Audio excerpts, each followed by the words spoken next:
observar aqui, já no versículo de número 2, o texto está dizendo que a ele veio a palavra do Senhor. É o terceiro que está dizendo.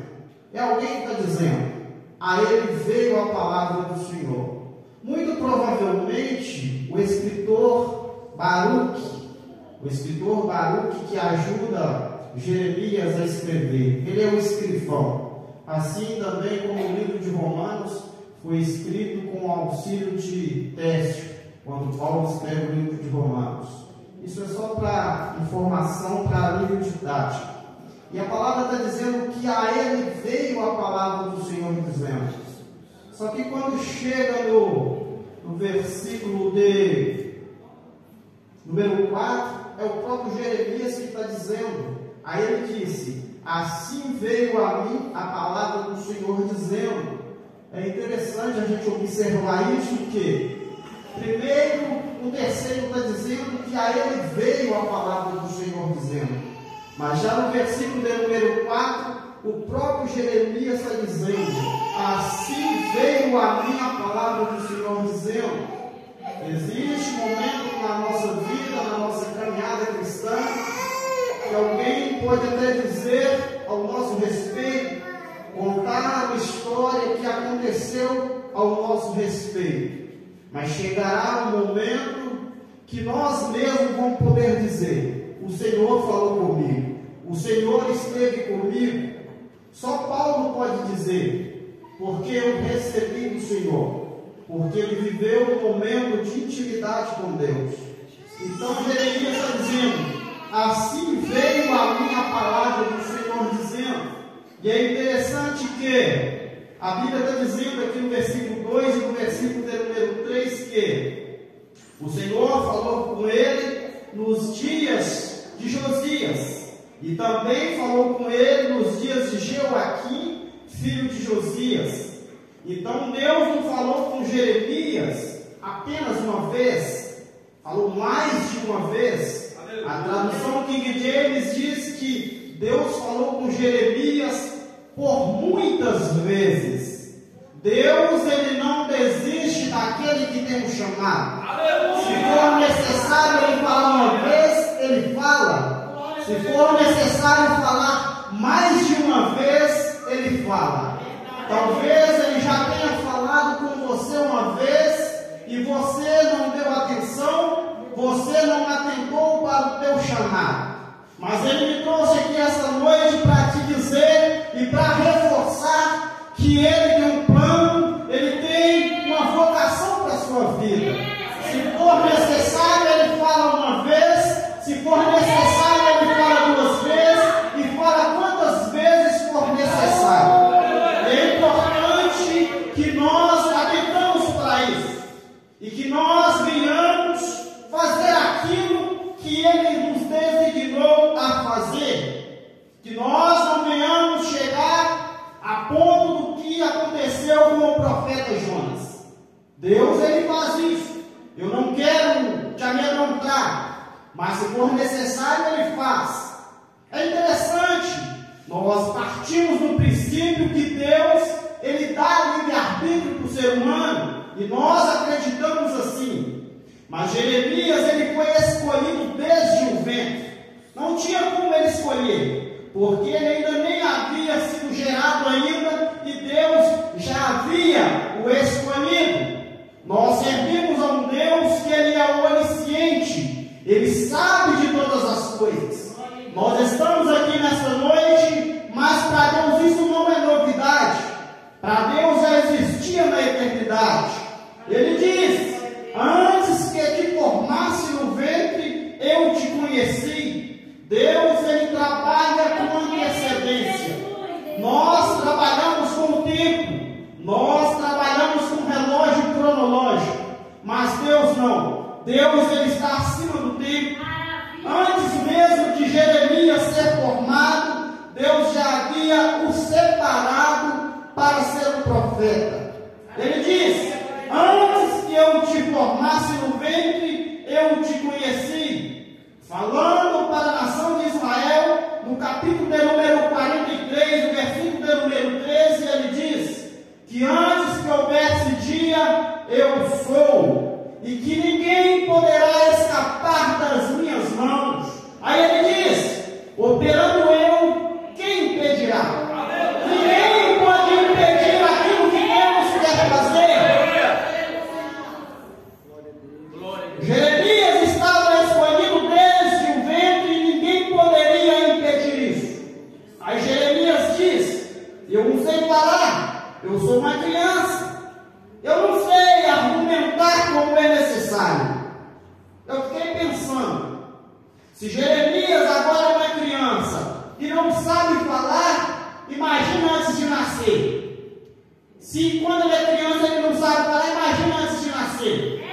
Nós também usamos esses mesmos artifícios, esses mesmos subterfúgios, essas mesmas desculpas. Eu não sei pregar, eu não sei cantar, mas Deus é Ele que nos capacita, de forma que não depende tanto da nossa capacidade. Eu não estou dizendo que nós não precisamos nos preparar, precisamos nos preparar para os desafios que é colocado diante de nós. Nós não podemos negligenciar isso. Precisamos nos dedicar à oração, à leitura da palavra, ao ensaio, para quem executa o ministério do louvor, mas não depende tanto da nossa capacidade, depende daquilo que Deus depositou em nós. E no decorrer da caminhada, Ele vai mostrando para nós aquilo para o qual Ele nos chamou. No exercício da caminhada cristã, nós vamos percebendo aquilo que nós temos uma desenvoltura maior, talvez seja para cantar, talvez seja para liderar, de forma que no reino de Deus há espaço para todos. Jesus Cristo falando, Ele diz: orai para o Senhor da seara, para que mande mais trabalhadores. A seara é grande e são poucos os ceifeiros. Aí Ele diz para os seus discípulos: orai ao Senhor da seara, para que mande mais trabalhadores. Foi apresentado aqui nessa noite os jovens que estão unindo. São trabalhadores que vão agregar muito para o reino de Deus, que vai agregar muito na obra do Senhor. É Deus que faz isso, é Deus que separa, é Deus que nos chama para executar aquilo que Ele nos desempenhou a fazer. O nosso Deus, Ele é onisciente, Ele sabe de todas as coisas, Ele sabe das nossas dificuldades, das nossas limitações, mas é Ele que nos capacita, é Ele que nos dá vigor para trabalhar, porque tudo vem dEle, a força vem dEle. Nós não fazemos nada pela força do nosso braço, tudo vem dEle. Se nós estamos aqui, é porque Ele nos deu esse direito, nos deu essa oportunidade de aqui estar nesta noite. Se nós formos folhear a Bíblia Sagrada, nós podemos observar o método de Deus trabalhar. Pelo menos 6 homens, 6 personagens na Bíblia Sagrada que Deus separou antes mesmo de nascer. Nós podemos conferir isso em Juízes, capítulo de número 13. Conta-nos a história de Sansão. A Bíblia diz que outra vez a nação de Israel fez o que era mal aos olhos do Senhor, e Deus os entregou na mão dos filisteus durante 40 anos. Havia um homem ali por nome de Manoá, e Deus aparece para sua esposa que era estéril. Aquela mulher não podia gerar filho, e o anjo do Senhor aparece para ela e diz: você vai ter filho, e ele será um nazireu de Deus, e ele vai nascer com a incumbência de livrar a nação de Israel do povo filisteu que tanto está maltratando este povo. A Bíblia diz que aquela mulher, ela ficou preocupada e contou para o seu marido o que havia acontecido. O marido orou a Deus e falou para Deus: novo e fala para nós como que nós devemos educar este menino. A Bíblia diz que novamente o anjo do Senhor apareceu para a mulher de Manoá e diz: ele não vai poder beber vinho, não vai poder comer coisa impura. E você também, durante a sua gravidez, você não vai poder comer coisa impura, beber vinho, e ele será um nazireu de Deus, e ele será cheio do Espírito até o dia da sua morte. A Bíblia não menciona o nome da mãe de Sansão. Aqui nós podemos extrair algo. A Bíblia não menciona o nome da mãe de Sansão. O que eu e você precisamos entender que no exercício da obra de Deus, mesmo que o nosso nome não seja mencionado, o importante é que Deus está trabalhando. Mesmo que o nosso nome não apareça, o importante é que o nome de Deus apareça. O nome dela não é mencionado, é mencionado apenas o nome do marido dela. Ele chama Manoá.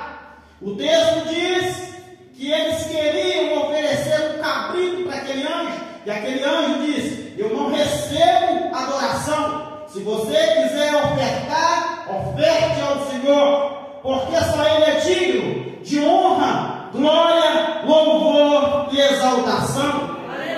E ali eles ofereceram um sacrifício a Deus pela benevolência que eles receberam. O anjo volta para o céu e aquela promessa se cumpre, e todos nós conhecemos a história de Sansão. Podemos destacar aqui também mais um homem que foi escolhido por Deus desde o seu ventre materno.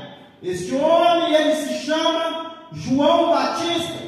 Lucas, capítulo de número 1, o escritor, ele vai dizer o seguinte: muitos já empreenderam, muitos dedicaram em trazer a narrativa dos fatos que aconteceram entre nós. Eu mesmo fiz uma apuração apurada de tudo que aconteceu entre nós, para que tenha a certeza de tudo que te foi ensinado, ó excelentíssimo Teófilo. Havia nos dias do rei da Judéia um homem chamado Zacarias. A sua esposa era Isabel. Ambos eram avançados em idade e não podiam ter filhos. E o anjo um dia apareceu para Zacarias. E Lucas diz que Zacarias ele havia sido sorteado para oferecer sacrifício a Deus. E enquanto ele oferecia sacrifício a Deus, o anjo do Senhor aparece à direita do altar e diz para ele: as tuas orações foi ouvida, e você será pai de um menino. A Bíblia diz que Zacarias ele ficou assim preocupado e perguntou: como poderá isso acontecer? Eu sou avançado em idade, a minha esposa também. O anjo vira para ele e diz: por que você duvidou dessa profecia? Você ficará mudo até o dia que essa profecia se cumprir. Nós conhecemos que João Batista também foi escolhido para cumprir uma missão, preparar o caminho para Jesus Cristo. É interessante que o texto diz que Isabel e Zacarias eram tementes a Deus. Eles serviam a Deus com fidelidade. Mas mesmo eles servindo a Deus com fidelidade, eles passaram um momento de tristeza porque não podia gerar filhos. O fato de eu e você servir a Deus com integridade não nos isenta de passar por momentos difíceis. Eles serviam a Deus com integridade e mesmo assim passou por esse momento de dificuldade. Mas o anjo diz: as tuas orações foram ouvidas. Mesmo na dificuldade, olha a Deus, porque quem prega fica conhecido aqui na terra, mas aquele que ora fica conhecido no céu. O anjo diz: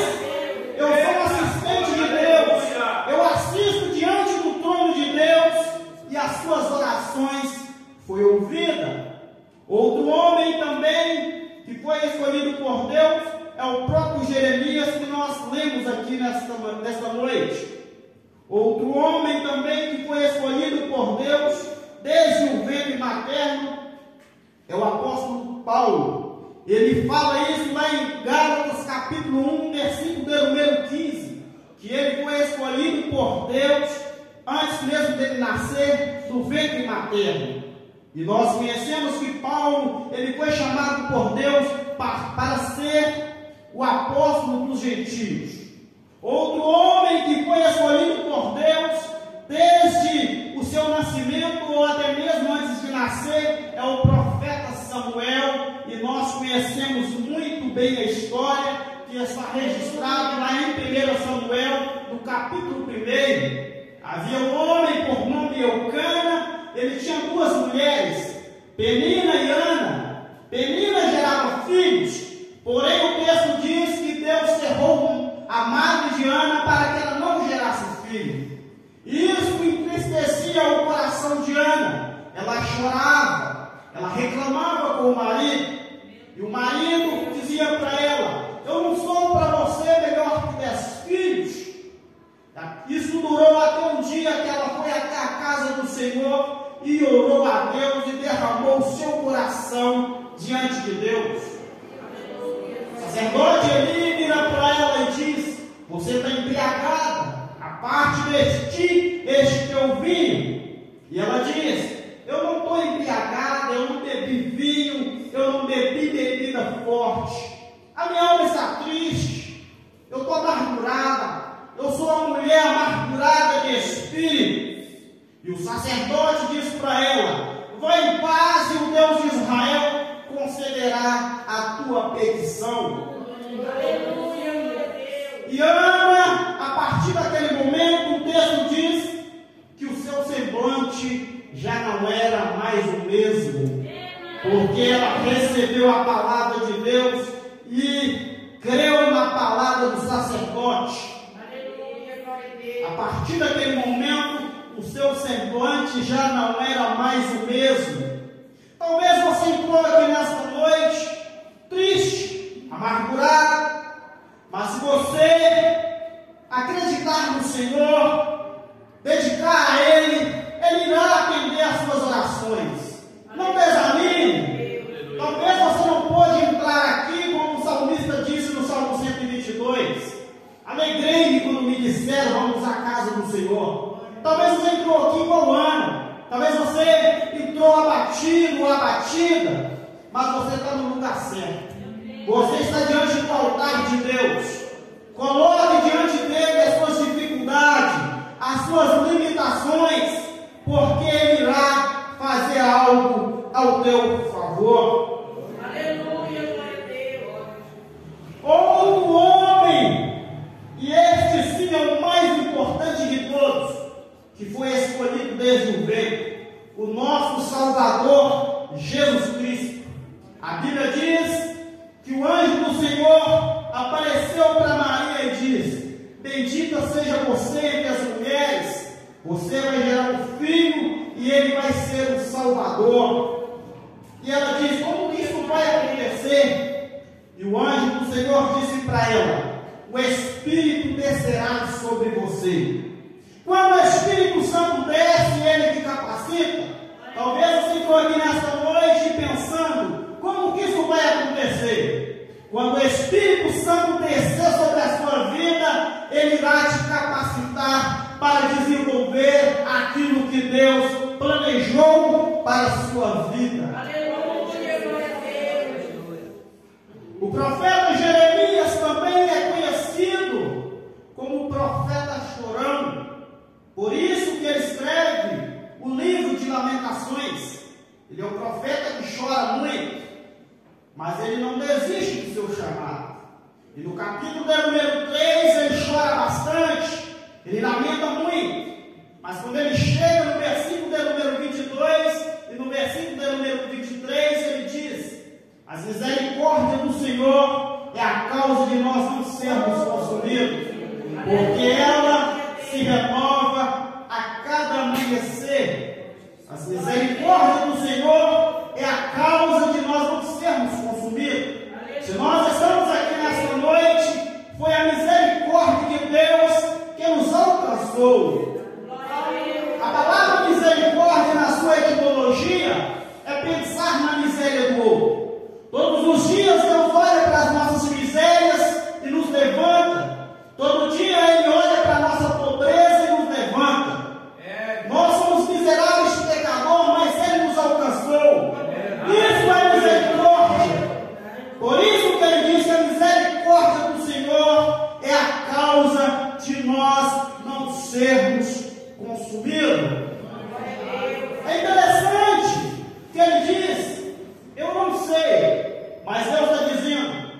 te dei.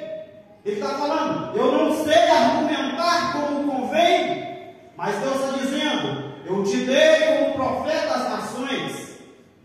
Aleluia. Então vale atentarmos aqui que as coisas não é tão baseadas no que a gente sabe, mas sim naquilo que Deus nos dá.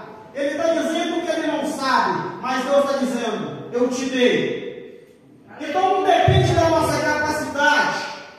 Paulo escrevendo aos Coríntios, 1 Coríntios capítulo número 2, ele fala assim, quando eu fui ter convosco, eu não fui com discurso eloquente, a minha pregação não consistiu em palavras persuasivas. E ele diz assim, eu propus nada saber, para que a vossa fé não se apoiasse em sabedoria humana. Eu preguei Jesus Cristo, o crucificado. Entre aquilo que a gente sabe e aquilo que Deus nos deu, vamos pregar aquilo que Deus nos deu. É aquilo que Deus nos deu. É por isso que ele argumenta, ele diz, eu não sei. Mas Deus está falando assim, não diga que você não sabe, porque foi eu que te escolhi. É interessante que ele diz, eu estou com você. Ele não diz assim, eu estou com você. Porque Deus, ele está conosco a todo momento. Mas quando ele diz, eu sou, quer dizer que é ele que vai fazer através de nós. É através de nós que ele vai fazer. Ele fala isso para Moisés. Êxodo capítulo número 3. Deus aparece para Moisés na sarça e diz, eu estou precisando de você para libertar o meu povo do Egito. E ele diz, eu não dou conta, eu não sou capaz. Mas Deus está dizendo, diga para eles que eu sou o que te enviou. Não é um. Então, dessa perspectiva, o que Deus está dizendo? Não é na força do teu braço. É através de mim que você vai libertar eles. O eu sou o que te enviou. Porque nós somos tentados a pensar que as coisas acontecem é porque nós estamos fazendo. E nunca foi e nunca será. Se Deus abençoa, não é porque nós estamos fazendo, é porque Ele é conosco, é porque Ele está nos usando. A partir do momento que Ele não estiver presente conosco, as coisas não irão fluir. Mas quando Ele estiver conosco e Ele está, as coisas vão fluir para a honra e para a glória do nome dEle. Eu não sei. E Deus está dizendo, eu te dei. Então Deus está dizendo para ele, não é na força do teu intelecto, não é na força da sua sabedoria humana, é na força que parte de mim para você. E ele diz, eu ponho as minhas palavras na tua boca. Quando Deus coloca a palavra dele na nossa boca, é diferente, porque nós não iremos pregar aquilo que nós pensamos ou aquilo que é conveniente, mas nós iremos pregar aquilo que Deus está mandando a gente pregar. É muito fácil pregar aquilo que a gente sabe, mas pregar aquilo que Deus está colocando no nosso coração, isso que é o importante. Eis que ponho as minhas palavras na tua boca. É a palavra de Deus que é o importante. É a palavra de Deus que traz refrigério para a vida das pessoas. Hebreus capítulo número 4, versículo número 12, a Bíblia diz que a palavra de Deus ela é mais afiada que uma espada de dois gumes. Ela vai até a divisão da alma e do espírito. Ela é capaz de discernir pensamentos e intenções do coração. Jeremias capítulo número 23, o versículo número 29, Deus faz uma pergunta. Não é a minha palavra como fogo, como um martelo que esmiuça sapenha? Foi através da palavra de Deus que Jesus enfrentou o diabo lá em Mateus capítulo número 4, do versículo número 1 até o versículo número 11. Quando a palavra de Deus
continuar aquilo que Moisés começou. E Deus disse para Josué, no capítulo de número 1, versículo de número 8: medita no livro dessa lei de dia e de noite, e não deixe de falar de tudo que nela está escrito.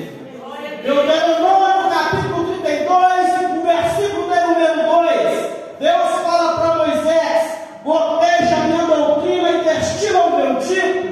O que é a doutrina? A palavra de Deus. Provérbios, capítulo número 30, versículo 5. A palavra de Deus é pura e é escudo para aqueles que confiam na palavra.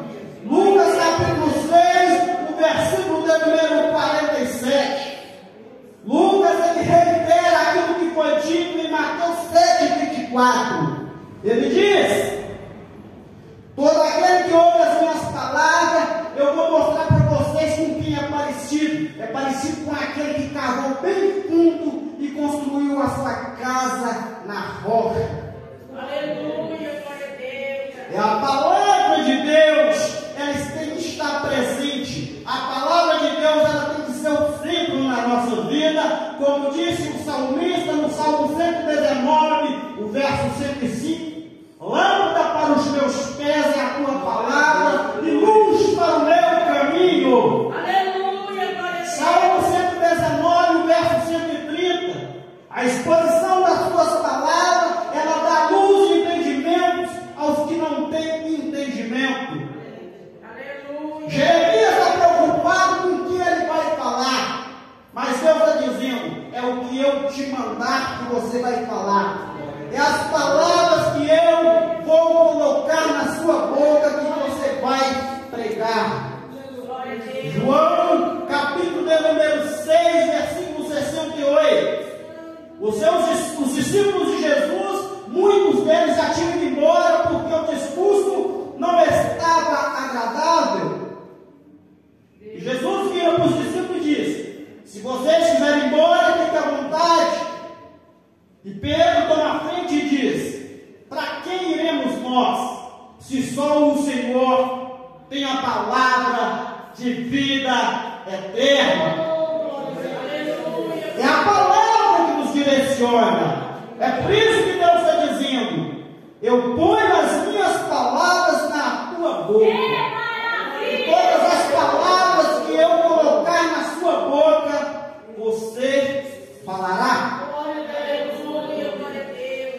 Quando Deus nos chama para fazer algo para Ele, primeiro Deus mostra quem Ele é. E depois Deus nos mostra quem nós somos. Foi isso que aconteceu aqui com Jeremias.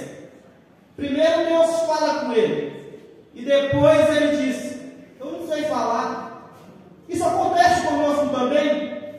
Primeiro ele se apresenta, mostra o seu poder, mostra a sua força, e depois ele nos mostra as nossas fragilidades. Lucas capítulo número 5, o contexto é a pesca maravilhosa. Pedro havia pescado a noite toda juntamente com seus companheiros e não havia pegado nada. Quando Jesus chega, pega o barco emprestado, todos nós conhecemos a história, e um grande milagre acontece. Aleluia. A pesca maravilhosa, pegaram muito peixe. Você parou para pensar por que Jesus só chama Pedro para ser discípulo depois do milagre? Porque primeiro ele se apresenta ao seu poder, e depois, no Lucas capítulo 5, versículo número 8, Pedro diz: afasta de mim, porque eu sou pecador. Duas coisas que é revelada: o poder de Deus e a fraqueza de Pedro. Porque Deus, ele trabalha em cima das nossas fraquezas. Quando nós reconhecemos que somos falhos e pecadores, é esse tipo de gente que Deus está procurando. Pessoas que reconhecem que depende dele, que é pecador, que é falho, mas com a força dele fará algo extraordinário para a honra e a glória do nome de Jesus Cristo. Outra pessoa, Isaías no capítulo número 6. Nós conhecemos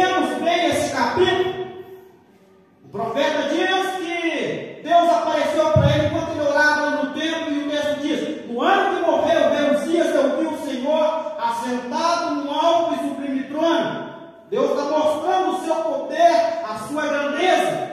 Mas quando chega no versículo de número 5, Isaías revela que ele é: eu sou pecador, eu habito em meio povo de lábios impuros, e os meus olhos viram o Senhor. Primeiro ele mostra quem ele é, e depois ele mostra quem nós somos. Romanos, no capítulo de número 7, o versículo de número 24, Paulo diz: miserável homem que eu sou, quem me livrará deste corpo de morte? Deus, Ele quer que nós reconhecemos que nós somos miseráveis pecadores e que nós dependemos da graça e da misericórdia dEle. Aleluia. Salmo de número 40, versículo de número 17, o salmista Davi vai dizer: eu sou pobre e necessitado, mas o Senhor, Ele cuida de mim. Ele reconhece a grandeza de Deus e reconhece também a sua fragilidade. Juízes, capítulo de número 6, versículo de número 15, faz parte do que as irmãs cantaram aqui nesta noite a respeito de Gideão. Deus aparece para Gideão através do anjo e diz: você vai livrar o povo de Deus, a nação de Israel, dos midianitas. E Juízes, capítulo de número 6, versículo de número 15, Gideão vai dizer: eu sou o menor na casa do meu pai, eu sou pequeno, eu não sou capaz. Mas Deus está dizendo: seja forte, corajoso, vai nessa tua força, porque eu estarei com você. Primeiro Deus se apresenta, depois Gideão se apresenta como o menor. Quando Deus nos chama, primeiro Ele mostra quem Ele é, e depois Ele nos mostra quem nós somos. Aleluia. É muito comum a gente dizer: eu não tenho chamado, eu não sei fazer. Mas a Bíblia nos garante que todos nós fomos escolhidos por Deus. Você não está aqui porque você é melhor que ninguém. Eu não estou aqui porque eu sou melhor que ninguém. Foi Deus que nos escolheu. Ele escolheu a mim e escolheu a vós. Aí eu não tenho dom. Eu não tenho dom para pregar. Eu não tenho dom para pastorear. Eu não tenho dom para cantar. Deus, Ele deu dom para cada um de nós. Salmo 68, versículo de número 18, o salmista diz que Jesus, Ele levou cativo o cativeiro, subiu e deu dom aos homens. E Paulo, escrevendo aos Efésios, no capítulo 4, do versículo 8, ele reitera, ele repete a mesma coisa que o salmista diz no Salmo 68, verso 18, que Jesus subiu, levou cativo o cativeiro e deu dom aos homens. No Salmo 68, verso 18, a Bíblia diz que Ele deu dom até aos rebeldes. Até os rebeldes, Jesus deu dom para eles. 1 Timóteo, capítulo número 4, versículo 14, Paulo diz para Timóteo: não despreze o dom que há em ti, de forma que todos nós temos dom, mas ele não pode ser desprezado. 2 Timóteo, capítulo número 1, versículo 6, Paulo torna a puxar a orelha de Timóteo. Só que agora ele não fala para desprezar o dom, ele fala para despertar o dom. Não desperte o dom que há em ti. O dom estava lá, mas precisava ser despertado. Nós precisamos também estar nessa mesma visão, de despertar o dom de Deus que há em nós.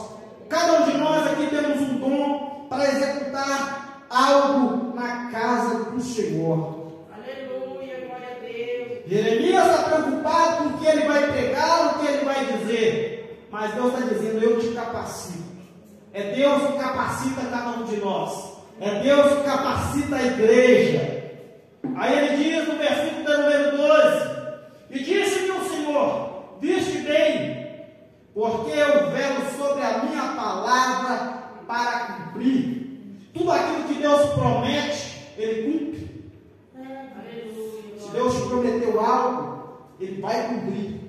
Glória a Deus. A Bíblia diz lá em Números 23 que ele não é filho de homem para que ele minta, ele não é filho de homem para que se arrependa. Por acaso ele promete alguma coisa e deixa de cumprir? Hebreus capítulo 6, versículo de número 13, a Bíblia diz que quando ele chamou Abraão, ele jurou pelo próprio nome, porque não havia um nome maior do que o dele. Deus, ele tem reputação. Deus, ele zela pelo nome dele. O nome dele não vai ser blasfemado. O nome dele não vai ser envergonhado, porque ele zela pelo nome dele, e o que ele promete, ele cumpre. Tudo que ele te prometeu, descanse no Senhor. Continue firme, porque ele vai cumprir. Porque ele está dizendo que ele vela sobre a palavra dele para cumprir. E tudo que ele prometeu, ele vai cumprir. No tempo dele, na hora dele, ele vai cumprir. Aleluia, glória a Deus. Como diz 1 Pedro, capítulo número 5, versículos 6 e 7. Humilhai-vos debaixo da potente mão do Senhor, lançando sobre ele todas as vossas ansiedades, porque ele tem cuidado de vós, e no tempo oportuno ele vai cumprir aquilo que ele prometeu. Hebreus capítulo 4, versículo número 16. Acheguemos, pois, confiadamente ao trono da graça, para que no tempo oportuno ele nos exalte, para que no tempo oportuno ele faça aquilo que lhe apraz e aquilo que é necessário ele fazer. Aleluia, glória a Deus. Jeremias, em determinado momento, ele pensa em desanimar, porque ele é humilhado, ele apanha, mas ele diz: é como fogo que arde nos meus ossos. Eu tento parar, mas eu não consigo. Quem nunca passou por isso? Querer desanimar, querer parar. Mas quando nós entendemos o nosso chamado, daquilo que Deus preparou para nós, nós não podemos parar. O céu é o destino, e ninguém vai ficar no meio do caminho. Todos nós chegaremos lá em nome de Jesus. Como diz Hebreus 10, 37, versículo 38. Resta um pouquinho de tempo, e o que há de vir virá e não tardará. Mas o meu justo viverá pela fé, e se ele retroceder, a minha alma não tem prazer nele. Deus não tem prazer naquele que retrocede. Não volte para trás, se avante para o céu, caminhando e executando aquilo que ele te deu para fazer. Mesmo que você não tenha reconhecimento, o importante é que Deus está vendo tudo que você está fazendo. Não faça nada para querer se aparecer. Faça tudo para a honra e para a glória de Deus Pai. Aleluia. Aleluia, glória a Deus. Jeremias continuou, mesmo na dificuldade, ele exerceu o seu ministério. Que nós também venhamos estar nessa mesma firmeza, nesse mesmo afim. Que Deus venha abençoar cada um de nós nessa noite. Com a permissão do pastor, se ele permitir, eu queria orar por você aqui nesta noite. Aleluia.